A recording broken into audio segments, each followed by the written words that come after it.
done now? Minute 31. 31. Minute 31. It's what Mrs. White said in the study. One of you is the killer. How did you know he said that? I was listening. But why were you screaming in here all by yourself? Because I am frightened, me too. I also drink the cognac. Mon Dieu. I can't stay in here by myself. Come back to the study with us. With the murder. There is safety in numbers, my dear.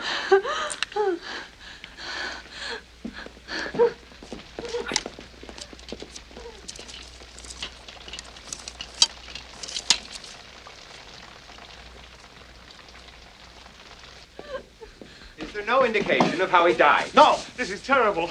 This is absolutely terrible. It's not what I'd intended. Oh, my God. Not what you intended. So you're not the butler? I'm not the butler, but I'm a butler. In fact, I was his butler. So if he told you to invite us all to his house, why did he arrive late? I invited you.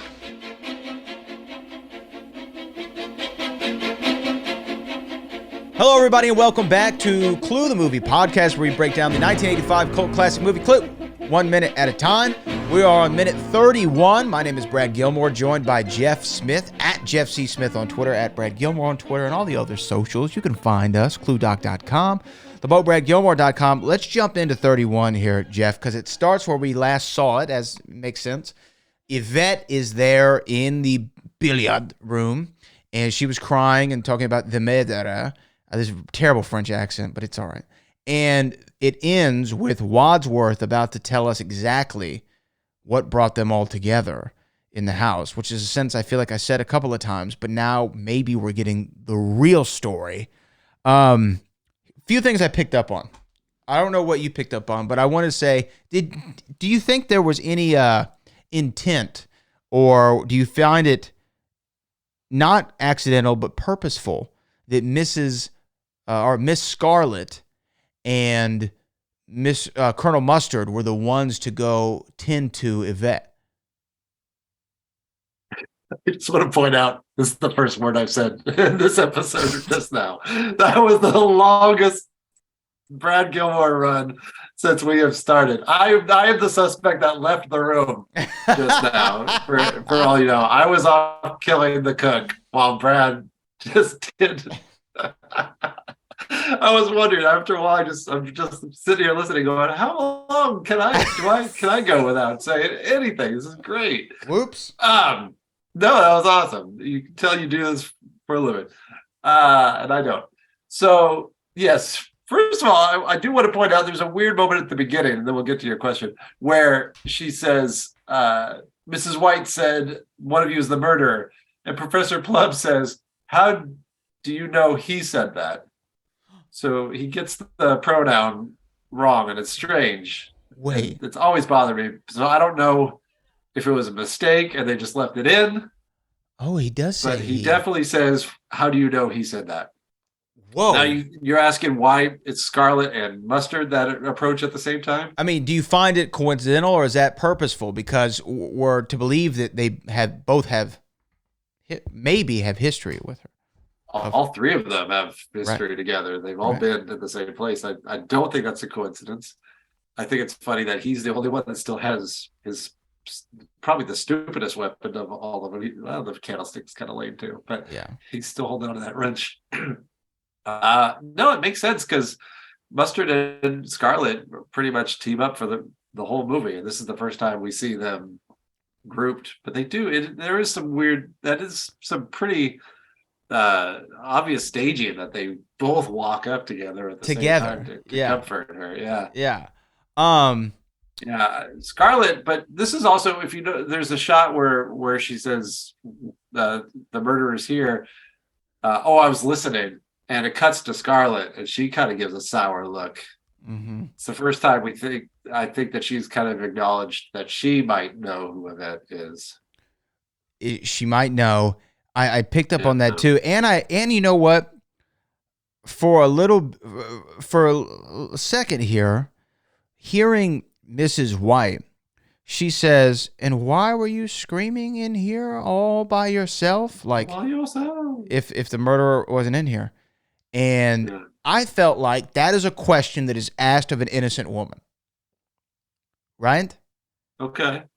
Yeah. Like if I was logically going through this and I Yeah. didn't commit any crime of any kind, and somebody else is screaming and they said they were in the room all by themselves, for me, the logical thing would be like, wait, so why were you screaming in a room by yourself? That doesn't make any sense.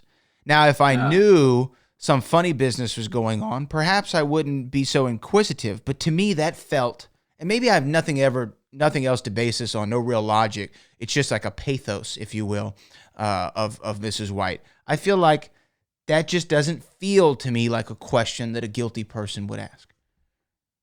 It's a very valid question. I think Mrs. White is basically one step behind a lot of people in this movie.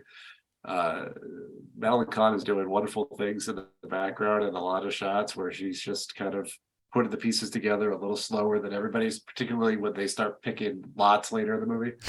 And so I can see her really questioning it because it doesn't make any sense. The murder happened over there. You're in here. You're the one screaming.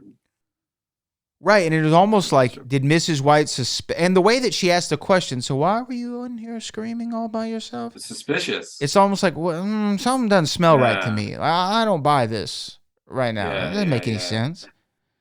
You know, if anything, you would think that, Yvette, me logically, like if you hear a murder in another room, you're either one, running to it because you're locked in a house. Let me go see what's going on. Maybe I can provide some assistance. Or you don't scream because then you're going to be like, wait a minute, there's a murder in the house. I don't want anyone to know I'm here. Yeah. This is why I'm marking Mrs. White off my card. Smart. Yeah. If we were playing the game right now, she is definitely not in the envelope. Ironically, she will kill Yvette in number 3.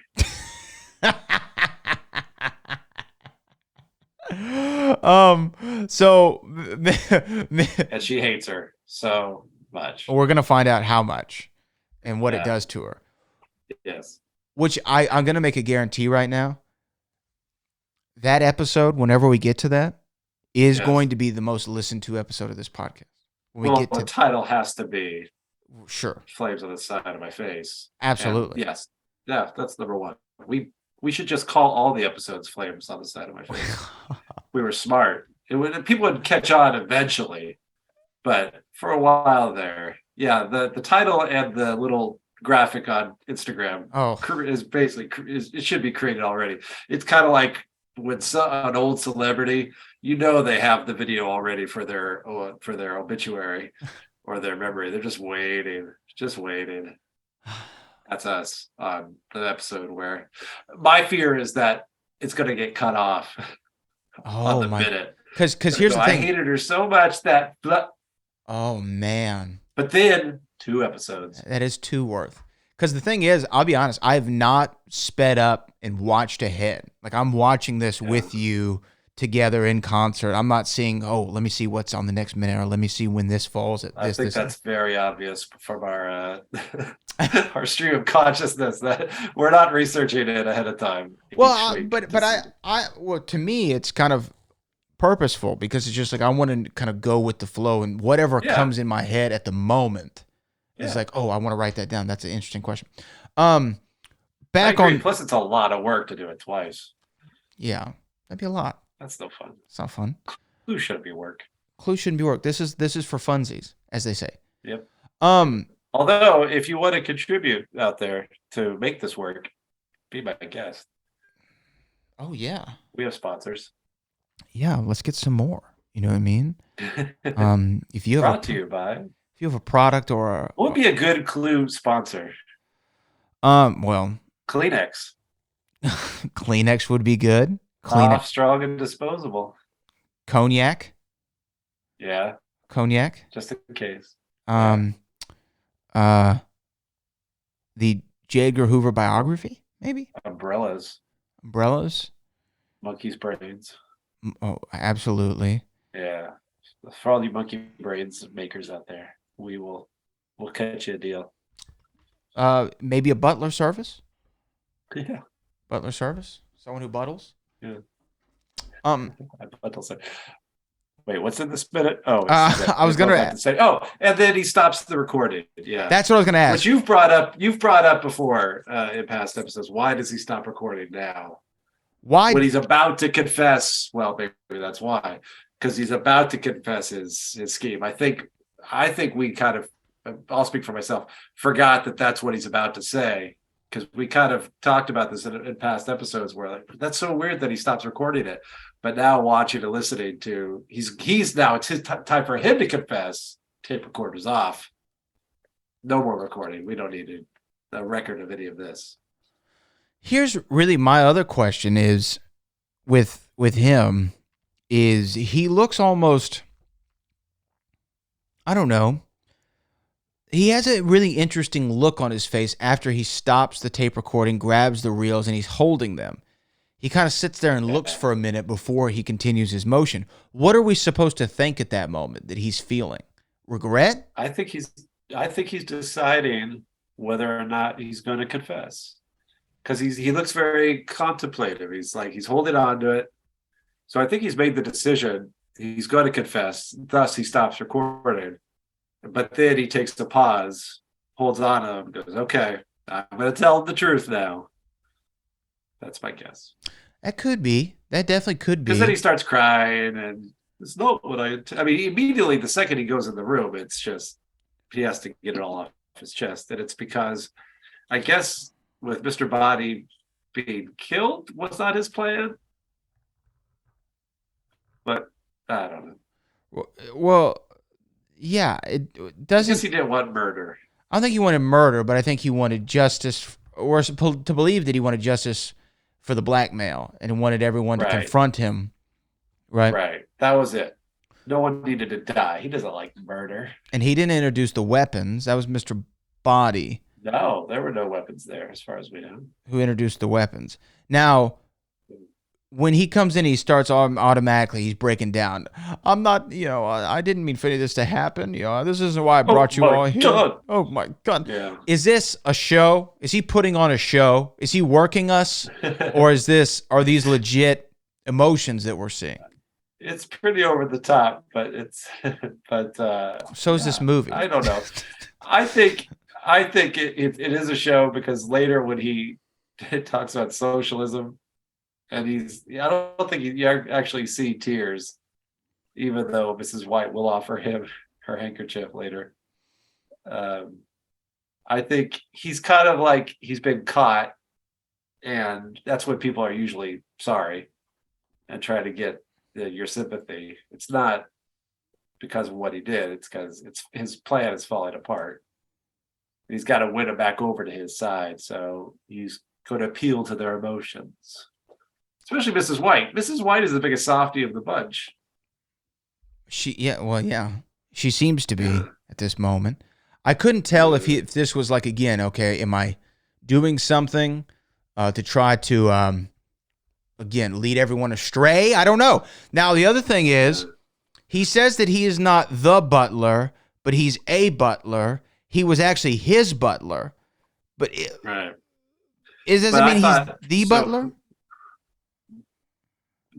By being a butler, his butler, does that make him the butler? That's what I'm asking. So if he's not the butler, then who is he the butler of?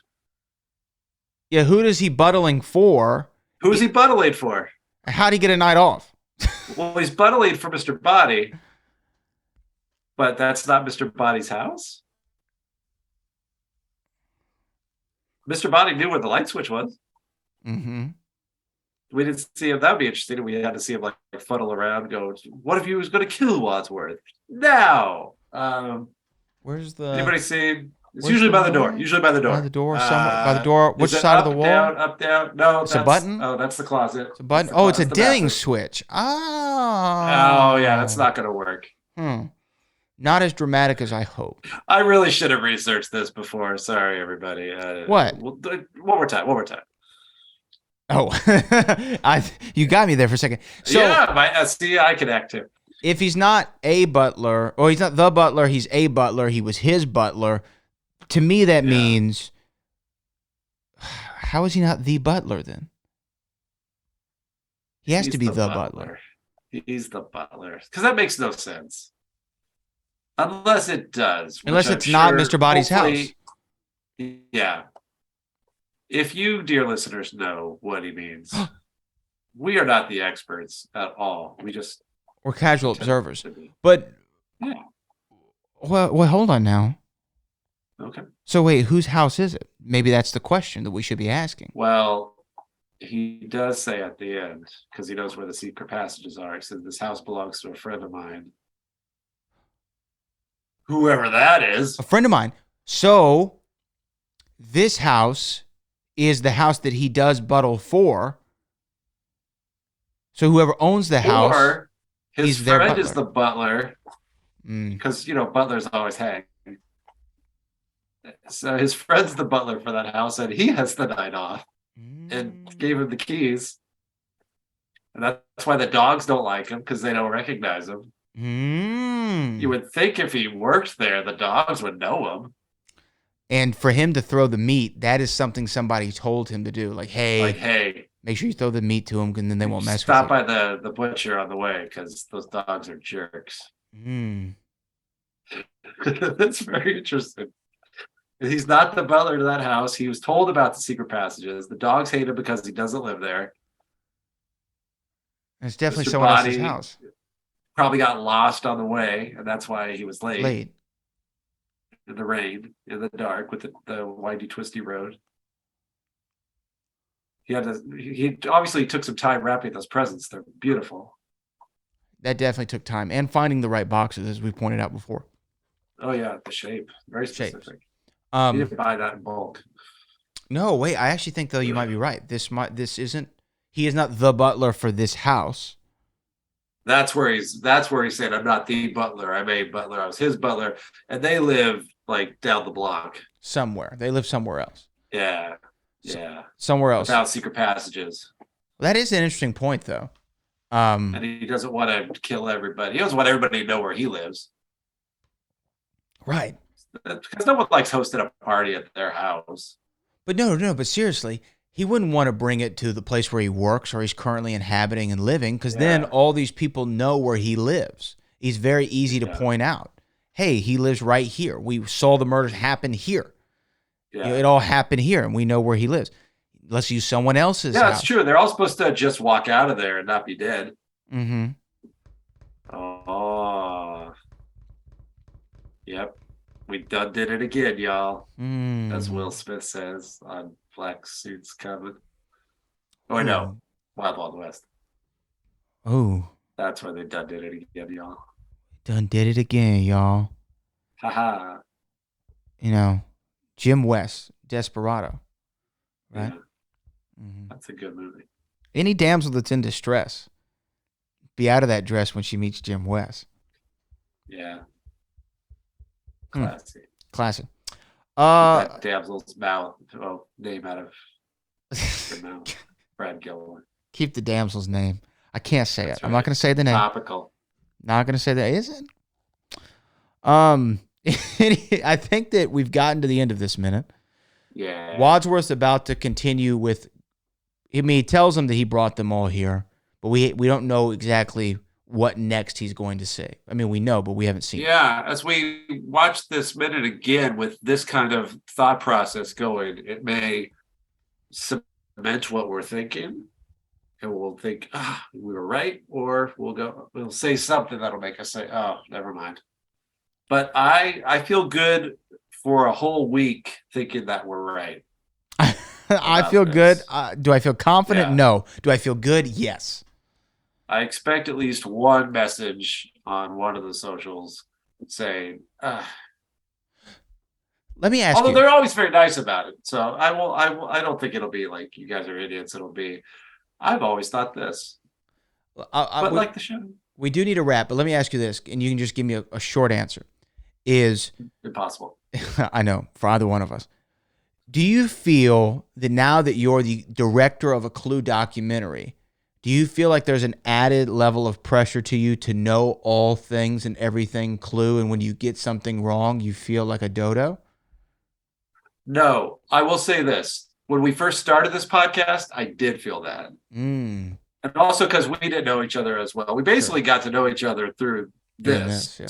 The second time we talked ever was the first episode of this podcast. That's true, actually. The first time we ever talked was on your other podcast. It's true. So, yes, I know that if you go back and listen to just the way we talk back and forth on minute 1 and through probably 10, very different than now. So, yes, I used to concern me before too, and I actually would catch myself being quiet if I wasn't sure and go, oh, I don't know. And now if I'm not sure, it's like, yeah, who knows? Wrestling. Let's talk about that for a second. Who's a good manager? We could still fill the time. Yeah. And, I don't know. I didn't write Clue. Jonathan Lynn's not here. I'm just the viewer like everybody else. So no, I don't feel the pressure anymore. When you do Back to the Future, do you feel like sometimes you have to be the expert on it? Sometimes not the expert, but sometimes if I get something wrong, I'll be like, oh, I probably look like such an idiot for getting that wrong. Sometimes like a very simple thing that I should know from years. Should have noticed, yeah. From years of doing this. Like I feel like I should know. But it's all right. I still find out stuff about Back to the Future all the time. I'm like, oh wow, I did not know that. No, I think that with the Clue community, that's a new one. The Clue community, everyone is very. It is a community in a way that nobody ever. I've never heard anybody go, "You idiot," that you think this. It's well, I've watched it a million times, and I only discovered that the cars are the color of the gay pieces or whatever, and. I don't know. It's just a very nice group that we're lucky to know. That, there's a lot of clunity in the Clue community. There's some clunity. That sounds like lunacy. Clunacy. Clunatics. Ugh. There you go. Maybe. Clunatics. To the list.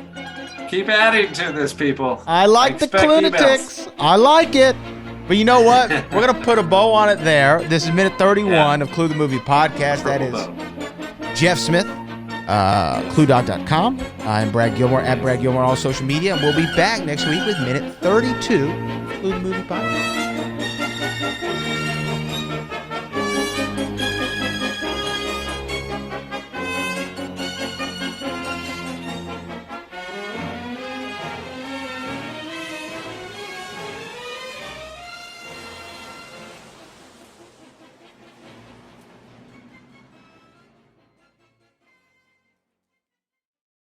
Hurry up, tape running out. Oh, Brad, what have you done now?